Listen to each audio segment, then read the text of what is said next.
ஏற்கனவே ஃப்ளாப்பான ஒரு ஸ்டோரிய பிளாக் பஸ்டர் ஆக்க முடியும். எப்படின்னு தெரியுமா? Hey hi!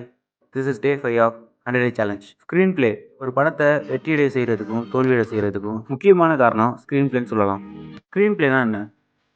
நான் நேத்து சொன்ன ஸ்கிரிப்ட்ன்ற மேட்டர ஆர்டரா அந்த படத்துல எப்படி காட்டப் போறோன்றத சீன் பை சீனா டீட்டெயில்டா சொல்றதுக்கு பேரு தான் ஸ்க்ரீன் பிளே. ஸ்க்ரீன் பிளேல 2 விதம் இருக்கு. ஒண்ணு லீனியர், இன்னொன்னு நான் லீனியர். லீனியர்ல beginning, middle, end. Beginning, middle, end இதெல்லாம் என்னடா அப்படின்னு கேட்டா, பிகினிங்ல கதை ஆரம்பிக்கும். யாரு, என்ன, ஹீரோ யாரு, வில்லன் யாரு இதான் காட்டப் போறோம். மிடில்ல ஒரு பிரச்சனை உருவாகும். எண்ட்ல அந்த பிரச்சனை எப்படி தீர்க்கப் போறோம். எல்லாமே ஆர்டரா போகும். ப்ரெசென்ட்ல மட்டும்தான் போகும். பட் நான் லீனியர்ல அப்படி கிடையாது. இது முழுக்க முழுக்க உங்க மைண்டோட கேம் விளையாடுற மாதிரி. ஸோ ஸ்டோரி வந்து சஃபர் ஆகிட்டே இருக்கும். டீட்டெயில்னு சொல்லி கமெண்ட் பண்ணுங்க. இந்த 2 டாபிக்குக்கும் டீட்டெயிலாக வீடியோ அப்லோட் பண்ணுறேன். அண்ட் மறக்காமல் இந்த வீடியோவை ஷேர் பண்ணி விட்டுருங்க.